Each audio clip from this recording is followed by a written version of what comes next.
armas. Ellos no combaten a nadie, ellos no agreden a nadie, ellos no humillan a nadie, ellos no le faltan el respeto a nadie, solamente mi Dios es Jesucristo. Por eso nada más lo están matando, miles y miles. Y no lejos, ahí mismo en México, en Colombia, está sucediendo. Está sucediendo, hermano. África, Asia. Toda Asia, sí. Medio Oriente. Es increíble lo que está pasando. Así que hay un refrán que dice, cuando veas la barba de tu hermano arder, pon la tuya en remojo para que no arda. El mundo va de mal en peor. El que piense que esto va a mejorar, un día se dará cuenta, si no es hoy, sus hijos. Yo no sé cuándo vendrá el Señor, pero Satanás tiene mucho odio contra nosotros y nos va a seguir persiguiendo de una manera violenta. Cuídense del pecado porque el demonio no quiere que usted vaya a la salvación. El demonio no quiere que usted vaya al cielo. El demonio quiere que usted vaya al infierno. Ese es su trabajo, 24 horas al día, 7 días a la semana. Todo el tiempo él está trabajando para que usted peque, para que usted falle, para que usted pierda la salvación. Acuérdese de eso. Él no descansa. Mientras usted duerme, él está viendo cómo él, cuando usted se despierte, lo hace pecar. Y si es posible, hasta en los sueños, él va a tratar de hacerlo pecar a usted. Bendito sea el Señor.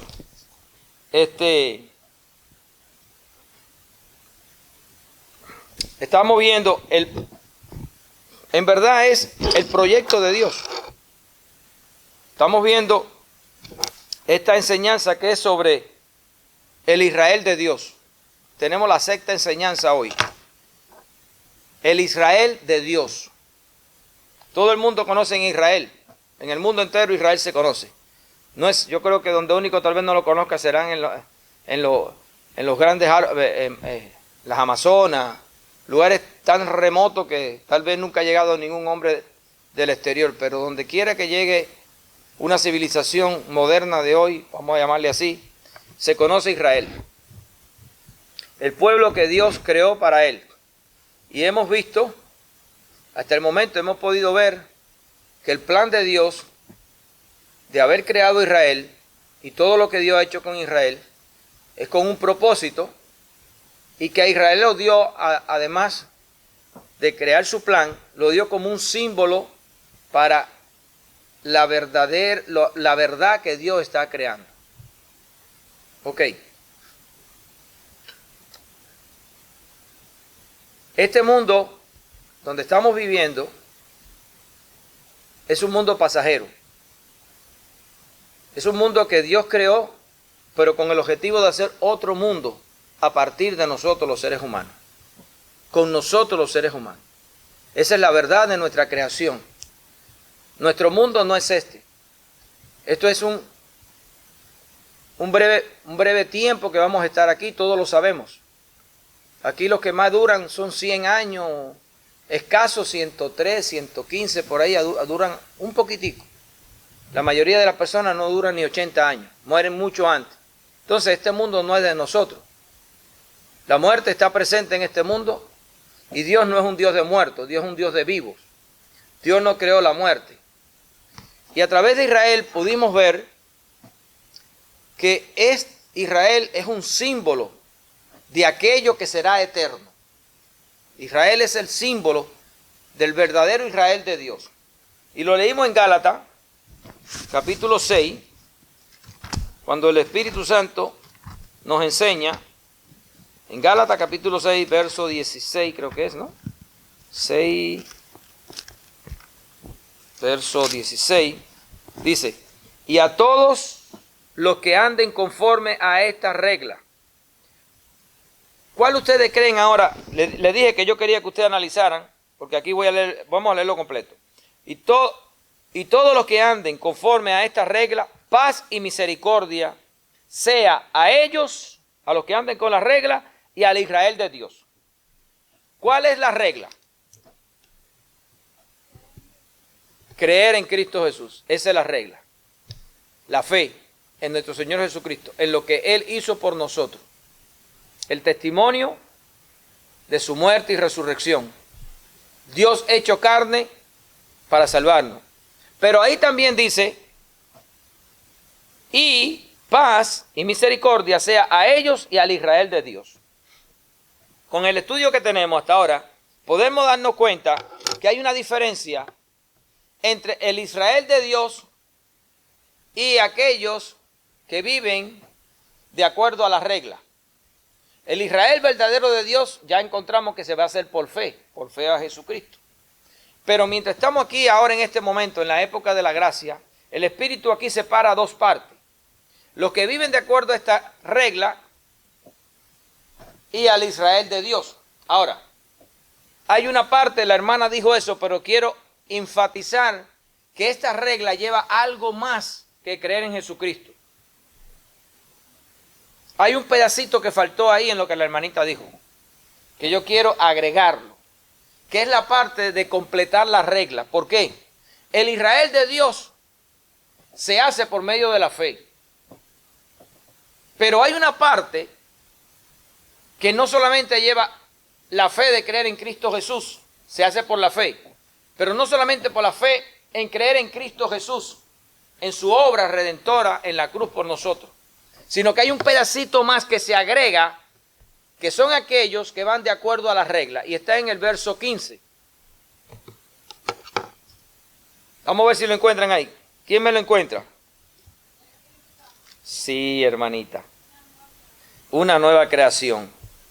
Porque en Cristo Jesús ni la circuncisión vale nada, ni la incircuncisión, sino una nueva creación. Esta es la regla que quiero que ustedes entiendan. La nueva creación no es para todo hombre, es solamente para la iglesia. Esa es la regla, lógico, que se alcanza por la fe en Jesucristo. Pero tienes que llegar a creer y a recibir el Espíritu Santo para que seas una nueva creación. Esos que tienen la nueva creación son separados del Israel de Dios. Ya esto lo estudiamos, pero ahora quiero ejemplificar bien esto. Acordándonos en Apocalipsis, cuando Dios habla de la Nueva Jerusalén, la ciudad y las naciones, vemos que las personas que ocupan la ciudad son la iglesia. Y esas personas son las personas levantadas en la primera resurrección, aquellos que fueron llenos del Espíritu Santo y cumplieron los mandamientos de Dios para alcanzar esa bendición. ¿Cuál? No entristecer el Espíritu Santo, según Efesios. Y no entristezcáis el Espíritu Santo, con el cual fuiste sellado para el día de la redención. Ese que alcanzó ese día de la redención se fue de acuerdo a la regla de una nueva creación. Y esas personas son la iglesia, los que viven dentro de la Nueva Jerusalén. Por eso le dije cuando empezamos estos estudios que íbamos a ver por qué aquí había una división entre los que viven de acuerdo a la regla y los que viven y el Israel de Dios. Para ver el símbolo este, lo podemos ver cuando Dios le dio a Moisés el tabernáculo y la organización de las 12 tribus, que le puso 12 tribus, pero puso dentro o alrededor del tabernáculo como la herencia de él a los sacerdotes levitas. Y estos levitas son símbolos de la iglesia. Los levitas no eran parte del Israel terrenal que Dios hizo con la sangre de Jacob, con los hijos de Jacob. Por eso usted nunca va a encontrar en el Antiguo Testamento a los levitas mencionados como el Israel de Dios. Usted va a escuchar muchas veces las 12 tribus de Israel, va a escuchar el reino del norte, el reino del sur, va a escuchar el reino de Judá, el reino del norte, pero nunca va a escuchar que los levitas se mencionan en ningún lugar de la Biblia, solamente como hijos de Jacob. Ahí sí. Pero cuando Dios dijo, mi Israel, cuando lo puso alrededor del templo y habló de los hijos de Israel, hizo pacto con los hijos de Israel, los levitas estaban fuera. Y Dios le dijo a los levitas, ustedes son mi especial tesoro, ustedes son mis sacerdotes y mis reyes, yo soy su herencia. Ustedes no tienen herencia en la tierra de Canaán. La tierra de Canaán es la tierra donde Israel existe hoy en día, el Medio Oriente, allá. Asimismo le dijo a la iglesia, ustedes no son de este mundo, ustedes no pertenecen a este mundo, ustedes son de otro mundo, ustedes son de arriba. El mundo este no le pertenece. La iglesia no tiene herencia de tierra ni en este mundo ni en el venidero. ¿Sabían ustedes eso? La tierra del mundo venidero, le pertenece a Israel. Por eso cuando leemos en el capítulo 21 de Apocalipsis, vemos una nueva tierra, un nuevo cielo y 12 naciones fuera de la ciudad que le pertenece a esa tierra. Es decir, ellos son los dueños de esa tierra, ellos viven allí, tienen sus casas, van a vivir en ese lugar, así como nosotros vivimos aquí, en ese nuevo cielo, en esa nueva tierra. Las 12 ciudades representando a la tribu, al Israel terrenal, verdaderamente el Israel celestial. Ese Israel celestial son las 12 naciones que van a quedar formadas, y todos lo sabemos, en el juicio del gran trono blanco, cuando todo hombre se presente, aquellos que son hallados en el libro de la vida pasarán a esas naciones. Pero ya la iglesia había sido arrebatada y llevada al cielo 1000 años antes de ese hecho histórico. Ahora, dentro de esa ciudad vive la iglesia. Y la iglesia, la herencia de la iglesia no es la tierra. La herencia de la iglesia es el universo entero. La herencia de la iglesia es Dios. Porque Dios dijo, y vamos a ver ahora, que la iglesia es el lugar del reposo de Dios. Dios está haciendo su hogar, el lugar de su habitación. Antes de empezar esto, le voy a leer unas palabras proféticas sobre esto en Eclesiastés, vamos a leer capítulo 3 de Eclesiastés, verso 11. Eclesiastés está después de los Proverbios. Quien quiera buscarlo y no tenga, si lo quiere buscar por libro, o Eclesiastés está ahí después de los Proverbios, capítulo 3, verso 11. Oigan lo que dice. Todo lo hizo hermoso, hablando de Dios, en su tiempo, y ha puesto eternidad en el corazón de ellos, hablando de nosotros. Todo hombre, aquí no hay ninguno que piense, es difícil, y ni aún ni se lo creen aunque lo piensen, que cuando mueran, ellos van a dejar de existir. Aún los incrédulos creen, la mayoría, que se van al universo, que van al cielo, que se van con la sabiduría universal, otros que están en un limbo ahí flotando, otros piensan que van a estar en un infierno, otros piensan que están en un lugar de tormento y lo sacan de allí y después irá con su creador, otros piensan que tienen 7 cielos por ir para arriba y van a ir subiendo poco a poco. Pero hermano, si hay un 1% de la humanidad que piense que no es eterno, es mucho. Ni aún esas tribus que están por ahí que no tienen contacto con la civilización, con otros hombres, ellos creen en el más allá, creen en espíritu, creen que los muertos existen después, sus antepasados están ahí y siguen existiendo. ¿Tú crees que una persona iría al cementerio después que una persona muere a llevarle flores a alguien que ya no existe? Ir allí a decir, papá, yo te amo, hablarle, yo te quiero, mamá, donde tú estás, tú me cuidas, tú me proteges, yo soy... ¿Por qué usted piensa que la persona hace eso? ¡Qué ignorancia, eh! ¿Usted ha visto que alguna vez usted vea un palo que se pudrió, irle a hablarle al palo que se pudrió y decir, ay palo, te podriste, pero yo te amo? Vas a hablar con un palo que no te escucha. Vas a hablar con... ¿Tú has visto que después que matan a un perro otra vez, bueno, oye perrito, yo te amo tanto? ¿Habrá algún loco por ahí que lo haga? Sí, puede ser que lo haga. Pero el 99.9% de la humanidad piensa que sus antepasados, de una forma que ellos no saben cómo, pero que andan por ahí, En algún lugar por ahí andan. Uno piensa que lo están viendo, otro piensa que no lo están viendo. ¿Por qué? Porque Dios puso en el corazón suyo y mío y de toda la humanidad una cosa que se llama eternidad. ¿Qué quiere decir eso? Siempre existirás. En el corazón del hombre Dios puso eternidad. El perro y el gato y el caballo no saben nada de eso, pero el hombre sí. El hombre sí sabe de eso, hermano. Usted lo sabe. Y usted cree en eso. Y bueno, nosotros más que ya conocemos al Señor y al Creador.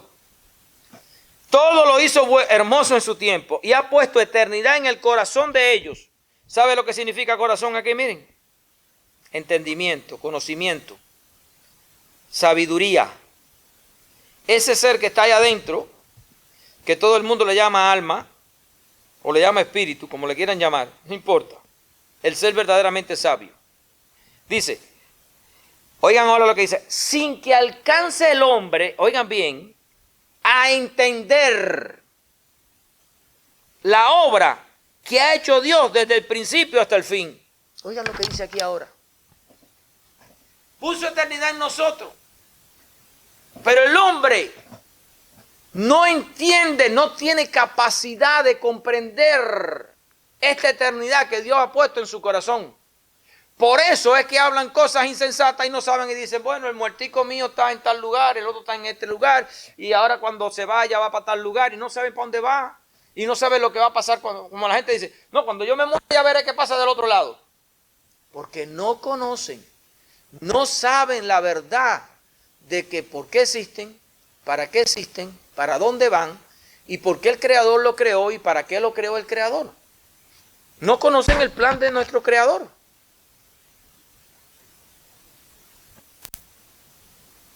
Eso está pasando en la humanidad.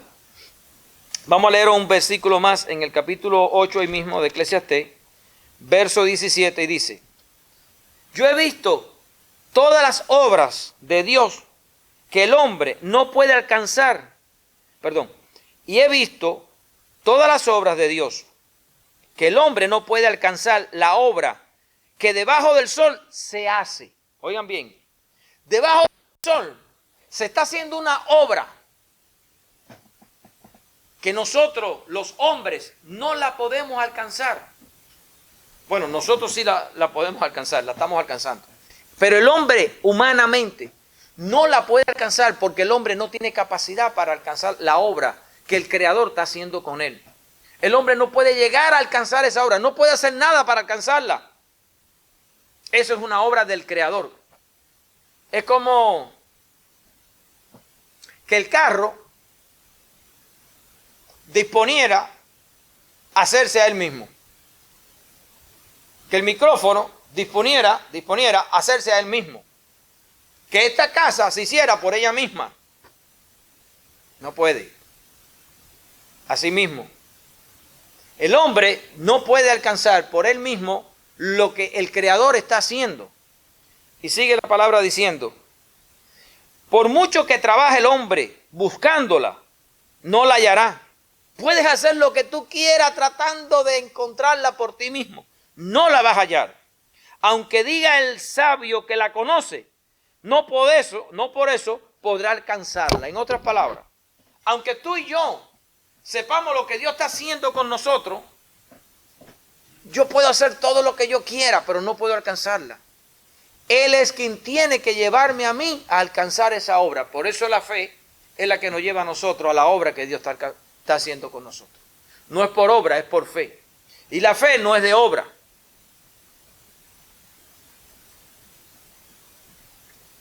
Miren estas dos profecías que se están dando aquí de la sabiduría oculta de la creación en Eclesiastés.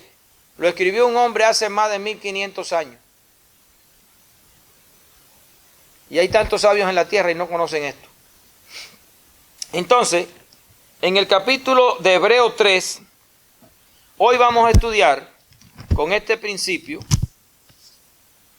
vamos a ver en sí, en verdad, lo que Dios, después de haber estudiado estos seis clases que hemos dado, en esta clase ahora, vamos a estudiar, en verdad, el objetivo primario de Dios.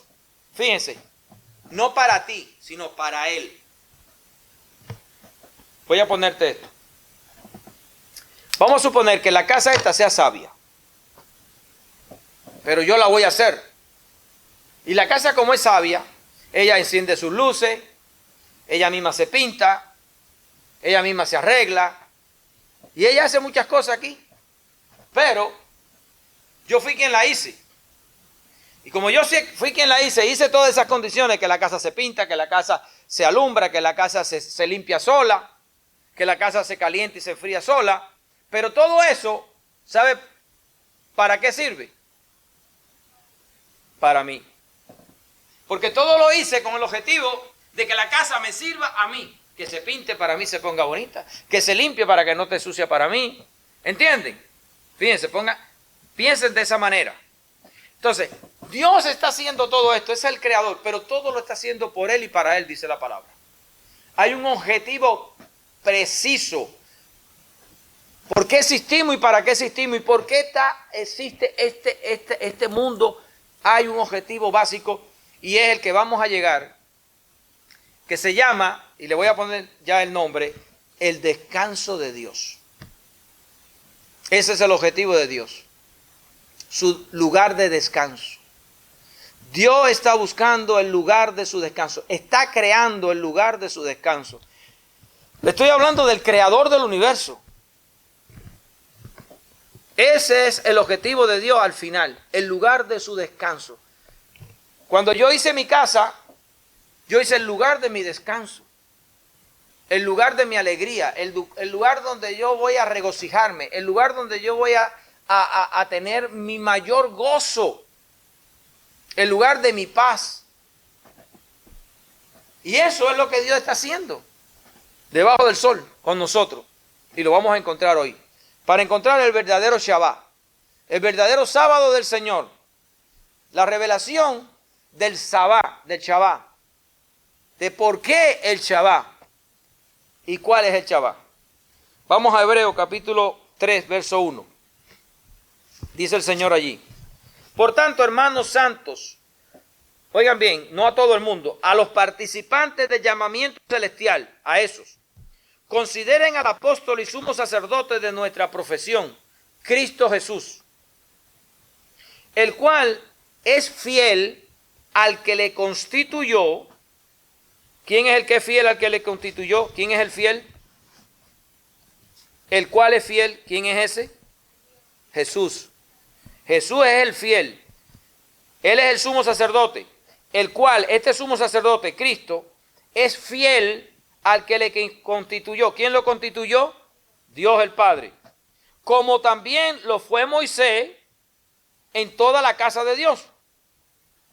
Porque de tanto mayor gloria que Moisés es estimado digno cuanto tiene mayor honra que la casa, el que la hizo. ¿Quién tiene más honra? ¿Yo que hice la casa o la casa que yo hice? Yo soy el que tengo la honra al hacer la casa. Ahora miren lo que pasa aquí. Porque toda casa es hecha por alguno. Alguien tiene que hacer la casa no se hace sola. Ese concepto de que la naturaleza hace las cosas sola, eso es absurdo. Sin sabiduría no hay quien haga esta casa. Pero el que hizo todas las cosas es Dios. Ahora dice aquí: y Moisés a la verdad fue fiel en toda la casa de Dios. ¿Cuál era la casa de Dios donde Moisés fue fiel? ¿Dónde está? El tabernáculo. Esa era la casa de Dios. Dios, en su primera manifestación y enseñanza al hombre, Él vivió en un tabernáculo en el desierto. Esa era la casa de Dios en aquel momento. Dios moraba allí con su pueblo. Ese era el tabernáculo de Dios con Israel. Ahora dice: y Moisés a la verdad fue fiel en toda la casa de Dios, como siervo.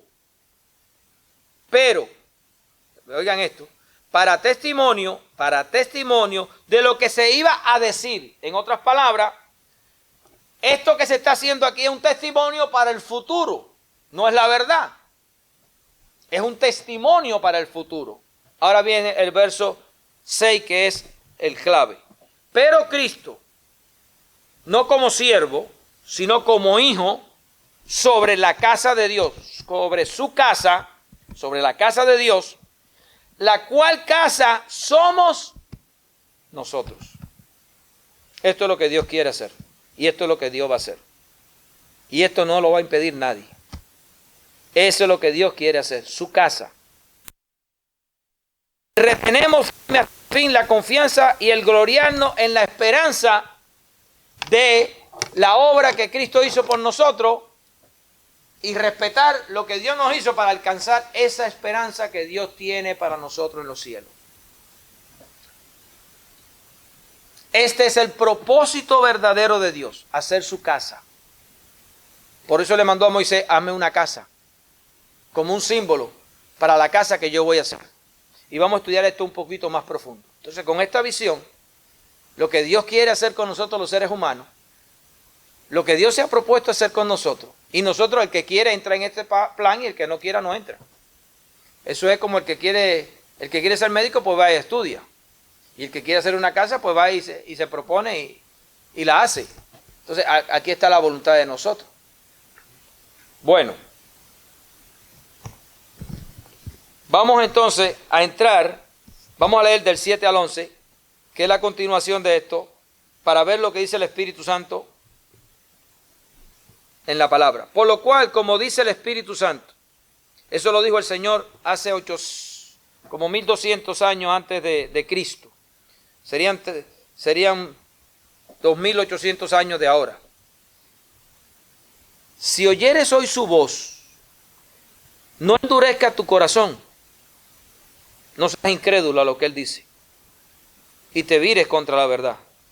Como en la provocación en el día de la tentación en el desierto, donde me tentaron vuestros padres, me probaron y vieron mis obras 40 años, a causa de lo cual me disgusté contra esa generación, y dije, siempre andan vagando en su corazón y no han conocido mi camino.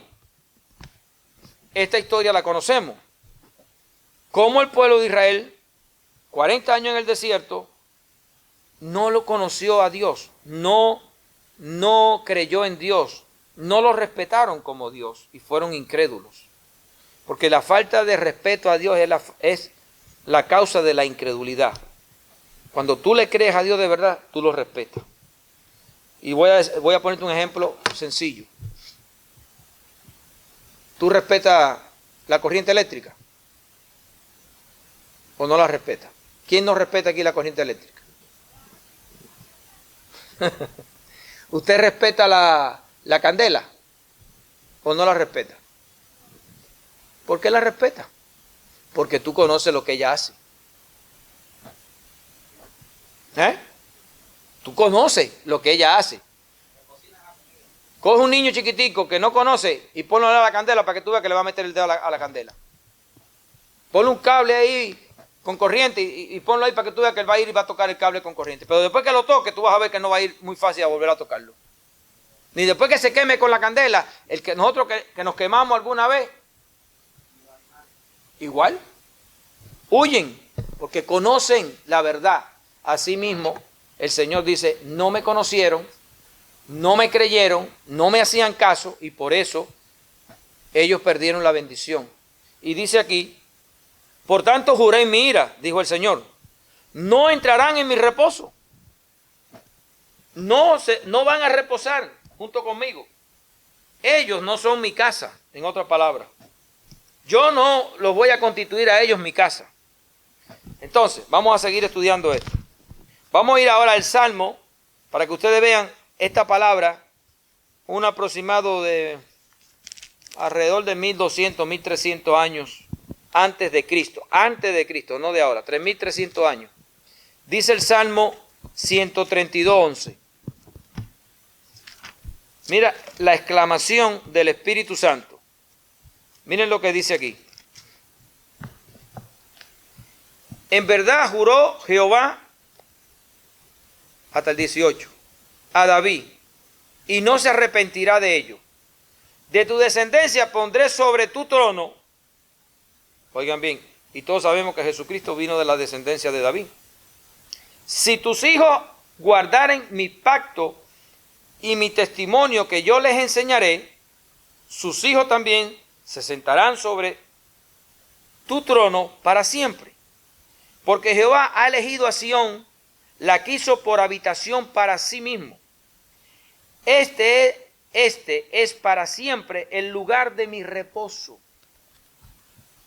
¿Quién es el lugar de su reposo? Sión. ¿Sión qué era? Sión es Jerusalén aquí en la tierra, pero es el símbolo. El verdadero Sión es el que está en el cielo, la Israel celestial. Y dice aquí, este es para siempre, el verso 14, el lugar de mi reposo, aquí habitaré, porque la he querido. Bendeciré abundantemente su provisión y sus pobres saciaré de pan. Asimismo vestiré de salvación a sus sacerdotes y sus santos darán voces de júbilo. Allí haré retoñar el poder de David. He dispuesto lámpara a mi ungido. A sus enemigos vestiré de confusión, mas sobre él florecerá su corona. Hablando de Jesús y hablando del Israel. Pero dice allí que el lugar del reposo de Dios es Sión, el lugar de su reposo. Ahora miren, en el Isaías, 3 libros más adelante, verso 66, capítulo 66, verso 1 dice, Jehová dijo así, el cielo es mi trono y la tierra el estrado de mis pies, es decir, el lugar donde él se para. Dice, ¿dónde está la casa que me habréis de edificar? Él le dice a Israel, ¿dónde está la casa que ustedes me van a hacer a mí? ¿Dónde está? ¿Dónde está? ¿Dónde? Perdón, me perdí aquí en la lectura. Y la tierra estrado de mi... ¿Dónde está la casa que me habréis de edificar? ¿Y dónde el lugar de mi reposo? Es decir, ¿dónde está la casa donde ustedes me van a hacer para que yo repose? Dios allí está hablando, ¿dónde está el lugar que me van a hacer a mí? Yo estoy buscando un lugar de reposo que ustedes me lo hagan. ¿Dónde está ese lugar?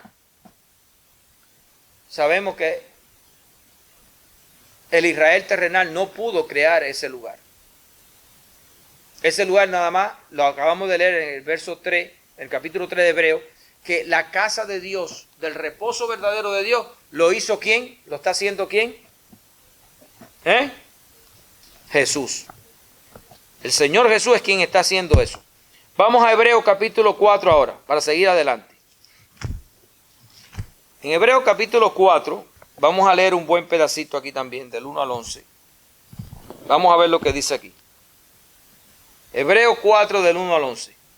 Temamos pues, no sea que permaneciendo aún la promesa de entrar en su reposo, en el reposo de Dios, alguno de vosotros parezca no haberlo alcanzado. Eso se dice para la iglesia.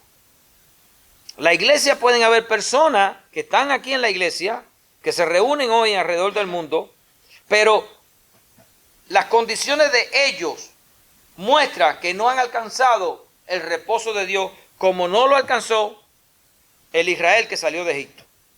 El Israel que salió de Egipto murió en el desierto y quedaron postrados en el desierto.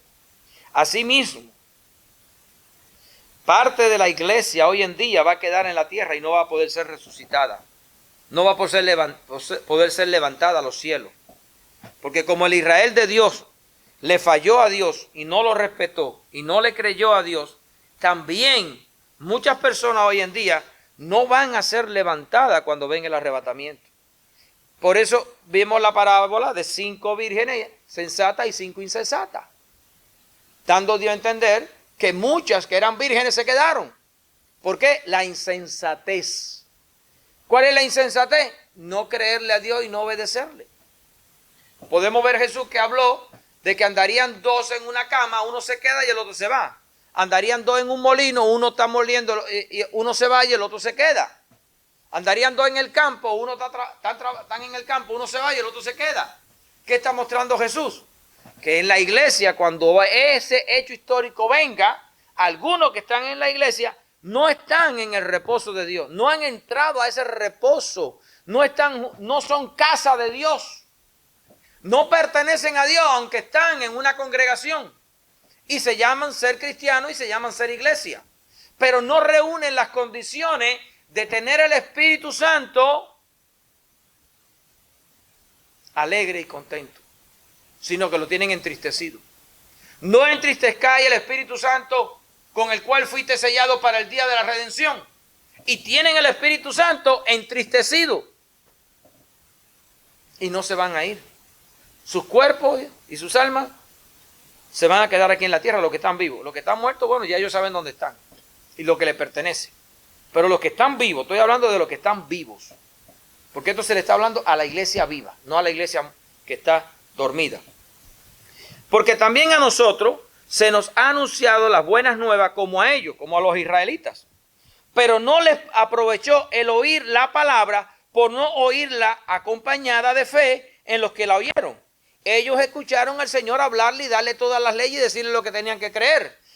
Y cuando el Señor le dijo, entren en la tierra prometida, 10 de ellos vinieron diciendo que no podían entrar en la tierra prometida porque ellos iban a morir si entraba, y Dios le dijo, ve y entra. Y por esa causa Dios le metió 40 años en el desierto hasta que murieron por incrédulos. A la iglesia le va a pasar lo mismo. Dios le ha dicho a la iglesia lo que tiene que hacer, pero la iglesia no lo hace. Y estamos jugando a la iglesita. Estamos jugando a la bobería.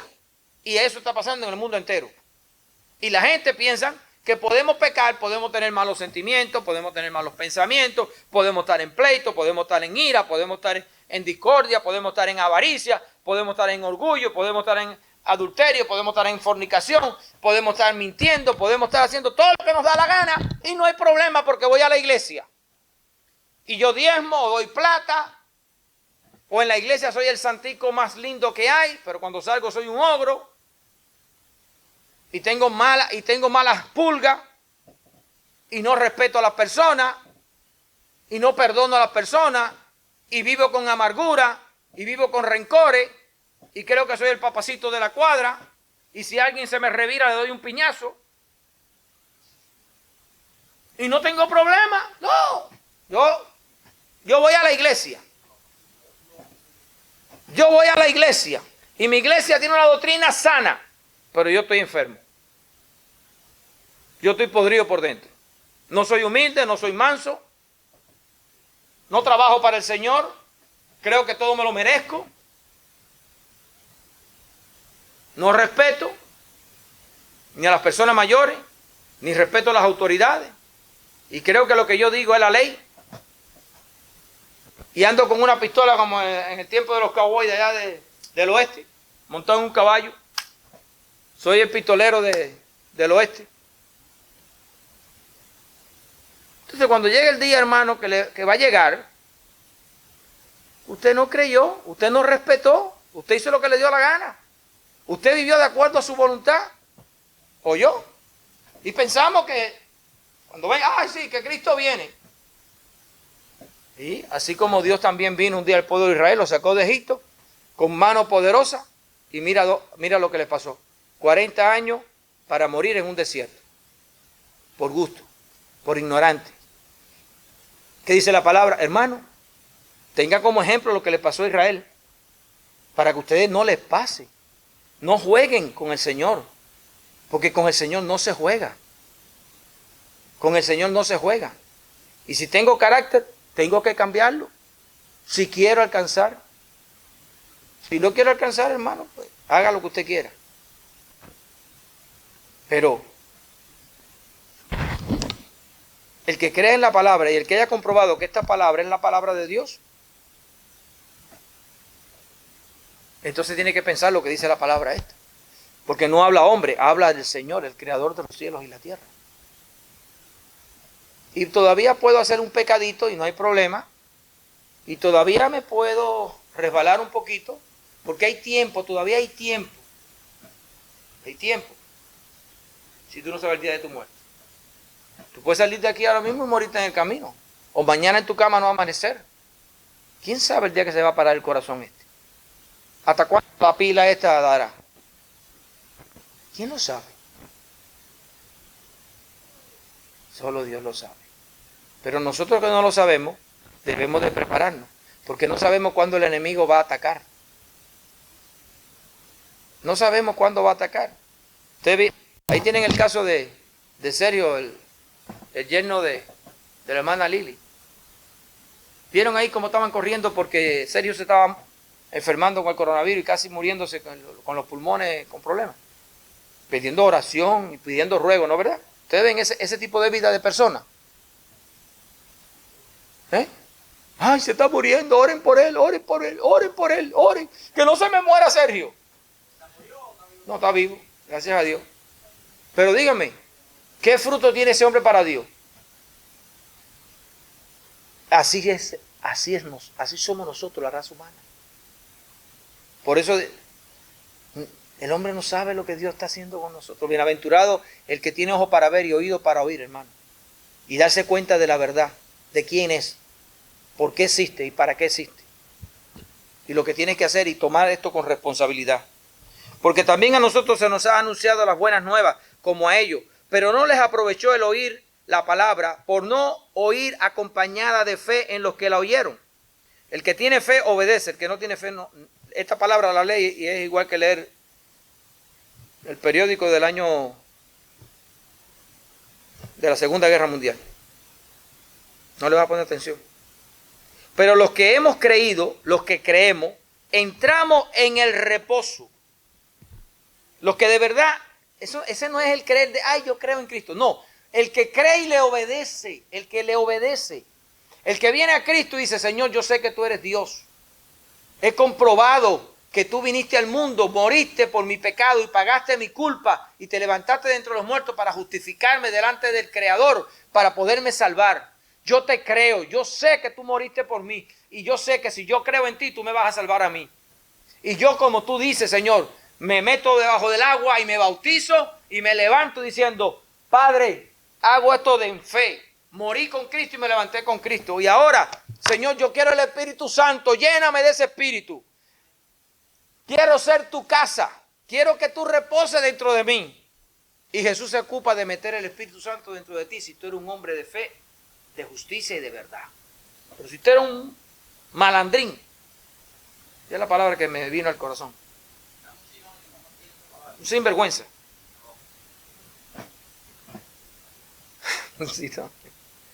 Si tú eres un mentiroso y un embustero y lo que quieres jugar con Dios, Dios no se mete dentro del corazón de un embustero, ni un mentiroso, ni uno que juega, ni uno que quiere andar en pecado. Dios no se mete ahí. Vendrás a la iglesia, pero Dios no se mete dentro de ti. Tú te meterás dentro de este lugar, pero Dios no se va a meter dentro de ti. Tú dirás que tú eres casa de Dios, pero Dios no va a ocupar ese lugar. Pero los que hemos creído entramos en el reposo de la manera que dijo, por tanto juré en mi ira, no entrarán en mi reposo. Eso se lo dijo al pueblo de Israel. Aunque las obras suyas estaban acabadas desde la fundación del mundo. Oigan bien, cuando Dios hizo el mundo, ya Dios había creado todas las condiciones para que aquel pueblo tuviera reposo. Mas desde la fundación del mundo, ¿por qué? Porque en el séptimo día Dios reposó. Y cuando Dios reposó, eso significaba que Él había preparado todas las condiciones para que aquel pueblo reposara, pero ese pueblo no reposó. Asimismo, desde la fundación, desde antes de la fundación del mundo, ya Jesús había sido inmolado por nosotros. Que es para nosotros entrar en ese reposo. Pero hay hombres que no entienden eso y no entran en ese reposo. No entienden ese sacrificio para entrar en el reposo. Y no reciben las obras que Dios preparó. ¿Que cuáles son las obras que Dios preparó? A Jesucristo y al Espíritu Santo para que nosotros alcanzáramos esta obra maravillosa que Él está haciendo. Porque, ¿dónde estoy? Aquí. Porque en cierto lugar dijo así del séptimo día. Y reposó Dios de todas sus obras en el séptimo día. Por eso dice que todo estaba preparado para el reposo. Y otra vez aquí, no entrarán en mi reposo. Por lo tanto, puesto que falta que algunos entren en él, en ese reposo, y aquellos a quienes primero se les anunció la buena nueva no entraron por causa de desobediencia, otra vez determina un día, otro nuevo día, el cual yo le llamé el octavo día por ponerle un número. Un nuevo día, el séptimo día ya fue el primer reposo, ahora hay otro nuevo reposo.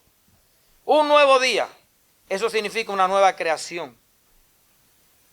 Hoy, diciendo después de tanto tiempo, por medio de David, como se dijo, si oyeres hoy su voz, no endurezcáis vuestros corazones, porque si Josué le hubiera dado el reposo, no hablaría después de otro día. Por tanto, queda un reposo para el pueblo de Dios. Queda un reposo para el pueblo de Dios. Hay que entrar en ese reposo. Ahora, quería decirle, Josué no le dio el reposo. Pero se habla ahora de dos reposos. El reposo de la creación del primer Adán y el reposo de la creación del segundo Adán, que ya lo hablamos. Cuando Dios terminó con Jesucristo la obra redentora para la humanidad, eso es una nueva creación. Por eso dice, de acuerdo a esta regla. ¿Cuál es la regla, hermana? No, la otra parte. Sí, pero ¿cómo se dice ahí? Una nueva creación. Oigan bien lo que dice allí. Los que anden de acuerdo a esta regla, una nueva creación. Dios ahora tiene una nueva creación, un nuevo Adán. Vimos ya el primer Adán y el segundo Adán. El segundo Adán es una nueva creación de Dios, un nuevo tipo de hombre. Ahora, cuando ese se hace, hay necesidad de un reposo. ¿Por qué hay necesidad de un reposo? Porque Dios está creando. Y cuando Dios termina de crear, ¿qué es lo que hace? Reposa. Y esto es lo que no han entendido los estudiosos, muchos de los estudiosos, qué significa el reposo para Dios. El terminar una obra nueva. No vivir en la obra que Él hizo, sino el terminar una nueva obra. Entonces, aquí hay el segundo reposo, como dice aquí, porque si Josué le hubiera dado el reposo, no hablaría después de otro día. Por eso habla de otro día, pero ese otro día es otro reposo. Por tanto, queda un reposo para el pueblo de Dios. Queda un reposo, un nuevo día. No le puedo llamar séptimo día, porque Dios no usó 7 días para hacer la segunda creación. Porque el que ha entrado en su reposo, también ha reposado de sus obras como Dios de la suya. Cuando nosotros entramos en el reposo de Dios, tú reposas como Dios. ¿Cómo Dios reposó? Cuando Dios reposó en el séptimo día del primer Adán, ¿sabe lo que sucedió? Dejó de crear. Amén. Cuando nosotros entramos en el reposo de Dios, ¿tú sabes lo que pasa? Ya tú no tienes más nada que hacer. Porque alcanzaste la obra de salvación perfecta. Eso quita de que después que Dios reposó el séptimo día, ¿dejó de seguir trabajando con su creación creada? No. Eso es lo mismo que pasa cuando nosotros entramos en el reposo. Termina la obra de creación. Me crearon, pero sigo la vida en mi nueva creación. Adán siguió su vida creando hombres y mujeres y poblando la tierra. Jesucristo fue creado, entró en el reposo de Dios, pero sigue la creación de esa creación que ya Dios creó. Si es que me pueden entender. Sigue esa creación. ¿Cómo la sigue? A través del Espíritu Santo, hoy en día, creando por medio de la fe en su muerte y el bautismo del Espíritu Santo, la iglesia. Hasta el día del arrebatamiento, cuando se termine la iglesia. Ese es el verdadero reposo al cual Dios quería que todo hombre entendiera en esta tierra. Que lo entendieran los judíos y que lo entendiéramos nosotros. Porque el que ha entrado en su reposo también ha reposado de sus obras como Dios de las suyas. Procuremos pues entrar en aquel reposo, en la segunda creación, para que ninguno caiga en semejante ejemplo de desobediencia. El que no entre en ese reposo está en desobediencia. En otras palabras. ¿Lo entendemos? Ahora, hemos visto que la palabra está hablando de que Dios está haciendo su casa. ¿Qué significa la casa? Para nosotros la casa es el lugar donde nosotros habitamos. La casa es la parte de afuera, pero yo soy el que hice la casa y la hice para mi beneficio. Ahora Dios está diciendo que Él está haciendo una casa, un tabernáculo, es la palabra que se usa también para casa, para Él habitar dentro de esa casa. En Efesios, vamos a darle un poquito más de matiz a esto, capítulo 2, En Efesios capítulo 2.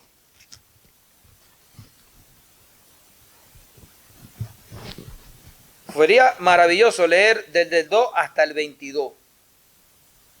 Se lo dejo de tarea para que lo analicen con sabiduría ahora con esta revelación. Pero voy a leer nada más.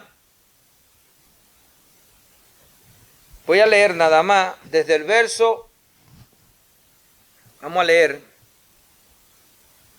17. Y vino y anunció las buenas nuevas, Jesús, las buenas nuevas de paz a vosotros que estabais lejos y a los que estaban cerca. Porque por medio de Cristo, los unos y los otros tenemos entrada por un mismo Espíritu a Dios. ¿Cómo yo entro a Dios el Padre? Por el Espíritu Santo. Un solo Espíritu. Por ese Espíritu, todo hombre entra a Dios. Sin ese Espíritu nadie entra a Dios. Aquí eso es lo que está diciendo. Porque por medio de Él, los unos y los otros, entramos por un mismo Espíritu al Padre. Y eso es lo que estábamos hablando ahorita. Así que ya no soy extranjero ni advenedizo. ¿Qué significa eso? Ya tú no eres un extraño. Ya tú no estás fuera de la familia. Sino, miren lo que dice aquí. Conciudadano. ¿Sabe lo que es un conciudadano, no? Uno que no era ciudadano y vino y se metió. Como nosotros que venimos de otro país, los que no hemos nacido aquí, y nos hacemos ciudadanos de los Estados Unidos. Somos conciudadanos de los santos y miembros de la familia de Dios.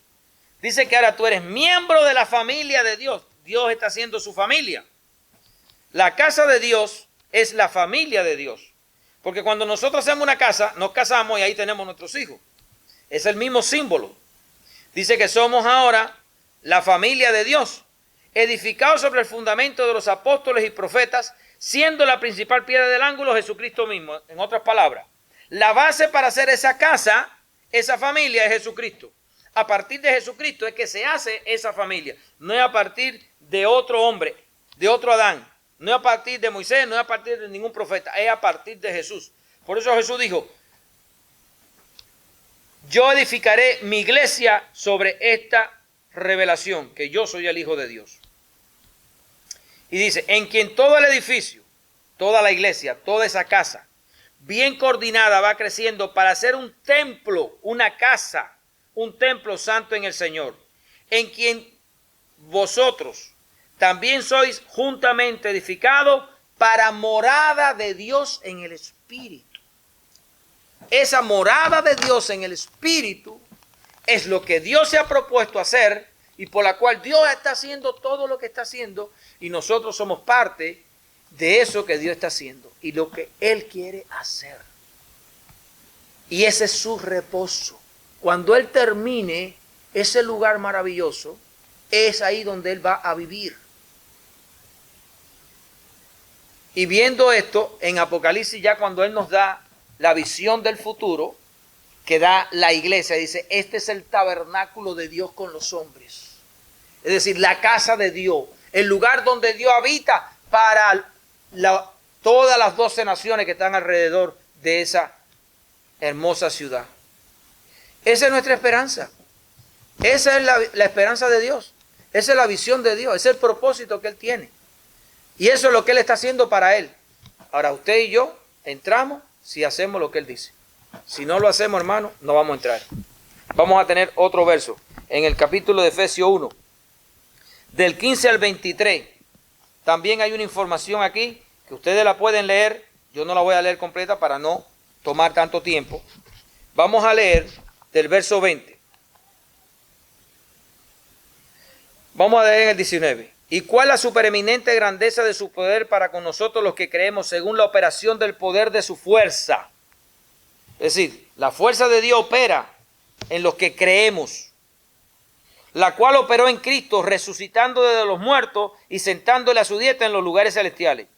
Miren el poder de Dios con Jesús fue levantarlo entre los muertos y llevarlo al cielo y sentarlo allá en la gloria sobre todo poder. Dice que ese mismo poder es el que Dios quiere usar en nosotros, la cual operó en Cristo. Ahora dice, sobre todo principado, autoridad y poder y señorío y sobre todo nombre que se nombra, no solo en este siglo, sino también en el venidero. Puso a Cristo sobre toda la autoridad del universo. Hoy, mañana y pasado, para siempre. Cristo está en ese lugar. Ahora mire lo que dice. Y sometió todas las cosas bajo sus pies. Y lo dio por cabeza sobre todas las cosas a la iglesia. Cristo es la cabeza de la iglesia. Miren eso. Cristo es la cabeza de la iglesia. La iglesia es el cuerpo de Cristo. Y la iglesia gobierna junto con él, como dice aquí ahora, la cual es su cuerpo, la plenitud de aquel que todo lo llena en todo. Oigan lo que dice aquí la palabra, plenitud de aquel que todo lo llena en todo. Ya hemos hablado de esto, pero pensando ahora en esto, que la iglesia es el cuerpo de Dios, que la iglesia es el templo de Dios, que la iglesia es Dios manifestado en el universo a través de la cabeza que es Cristo y ese cuerpo que es la iglesia. Ahora dice que la iglesia es el templo de Dios y aparte de ser el templo, dice que es la plenitud de Él. Dios, se lo he dicho muchas veces, Dios está creándose a sí mismo un cuerpo físico donde vivir con toda su creación. Y ese cuerpo físico se llama la novia de Jesús, la iglesia. Y ese cuerpo físico es lo que vemos en la Nueva Jerusalén, esa iglesia que va a vivir dentro de ese cuerpo físico. Entonces, este es el propósito de Dios. Por esto Dios ha creado todo y ha hecho todo. Entonces vimos en Gálatas 6, analizamos que están los que viven de acuerdo a la regla y al Israel de Dios. Entonces, el Israel de Dios, ¿qué son? Las 12 ciudades. Y los que viven según la regla es la iglesia, que es de acuerdo al bautismo del Espíritu Santo. Esos son y van a llegar a ser la iglesia aquellos que de verdad le sirvan al Señor conforme a la voluntad de no entristecer el Espíritu Santo y ser lleno del Espíritu Santo. Este es el plan divino de Dios. El plan divino de Dios lo vimos cómo se manifiesta en el desierto a través de Moisés y lo vemos ahora cómo Jesús lo termina y lo concluye trayendo la verdad. Moisés trajo la ley, pero Jesucristo trajo la verdad y la gracia, la cual nos pertenece a nosotros. Ya estudiamos y vimos el plan de Dios de acuerdo a Apocalipsis 21. Allí está. Allí lo pueden volver a leer. Lean eso otra vez con atención. Y en Hebreo 2, quiero leerle, en Hebreo 2 hay una palabra aquí muy maravillosa que dice Pablo. En Hebreo 2:5 dice, oigan lo que dice aquí. Porque no sujetó a los ángeles el mundo venidero. Quiere decir, va a venir otro nuevo mundo de lo que estamos hablando. Pero dice que ese mundo no se lo sujetó a los ángeles y los ángeles no son los gobernantes de ese mundo. Cuando Dios hizo a Adán, el primer Adán, lo puso en la tierra y ¿qué le dijo? Gobierna sobre la tierra, gobierna sobre los animales, lléname la tierra, gobierna en la tierra. Le dio la autoridad a Adán. Asimismo, dice que en el mundo venidero no son los ángeles los que van a gobernar. Dice, porque no sujetó a los ángeles el mundo venidero acerca del cual estamos hablando. Y de eso es lo que yo le estoy hablando, del mundo venidero que vendrá.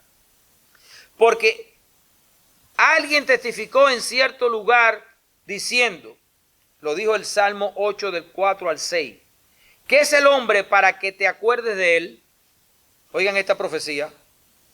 O el hijo del hombre para que le visites. Le hiciste un poco menor que los ángeles. Y todos nosotros sabemos que nosotros somos menores que los ángeles. Somos más débiles que los ángeles. Somos una raza creada inferior a los ángeles. Pero dice, le hiciste un poco menor que los ángeles, le coronaste de gloria y de honra y le pusiste sobre las obras de tus manos. ¿Qué acabamos de ver? Que dice que la iglesia, el hombre, Jesús, con sus hermanos, ahora es el gobernador del nuevo mundo. Y eso es lo que está diciendo aquí el Salmo 8, del 4 al 6. Y eso es de lo que yo quiero que ustedes entiendan y quiero hablar. De ese mundo venidero que Dios está creando. Todo lo sujetaste bajo sus pies. Porque en cuanto le sujetaste todas las cosas, nada dejaste que no sea sujeto a Él. Pero todavía no vemos que todas las cosas le sean sujetas. Porque todavía no se ha completado esta obra. Pero esta es nuestra esperanza, hermano. Hacia allí es hacia donde vamos a ir. En Efesios 1 leímos que la iglesia era la plenitud de Dios. Era la familia de Dios. Es el lugar del reposo de Dios. En Efesios 2, capítulo 18 al 22, también allí lo dice. habla de Efesios 2. Ya hoy le dije que lo leyeran. Ahí leímos cómo dice que nosotros somos la casa de Dios para morar Dios en el Espíritu. Y en Efesios 3, en el capítulo 3, verso 8 en adelante, léanlo por favor, hasta el verso 21.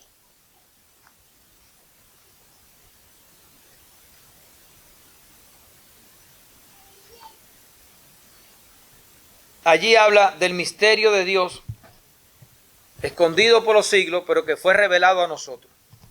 Conclusión. Hemos estudiado cuál es el verdadero Israel de Dios, las 12 naciones. ¿Cuál es la casa de Dios? La iglesia. ¿Cuál es el reposo de Dios? La iglesia. Ese es el lugar que Dios está haciendo. ¿Quiénes van a pertenecer a esta iglesia? Todos los que sean llenos del Espíritu Santo y se encuentren con el Espíritu Santo en sus vidas, llenos de Él para el día de la redención. ¿Quiénes son esta gente? La gente que cumplan con la obediencia a Cristo y no sean como el primer Israel que desobedeció y abandonó la fe, sino que son hombres y mujeres esforzados como 10 vírgenes prudentes y no como 10 vírgenes insensatas. Esos son los que alcanzarán ese lugar. Vimos que de esa manera es como Dios crea la iglesia, con la base de nuestro Señor Jesucristo como cabeza, la enseñanza de los apóstoles y los profetas. Una enseñanza santa, una enseñanza correcta, una vida santa, una vida con el propósito de alcanzar ese lugar, con esa esperanza, teniendo esa visión y trabajando en esa visión mientras estemos en esta tierra. Tenemos 12 naciones que van a quedar en la tierra nueva.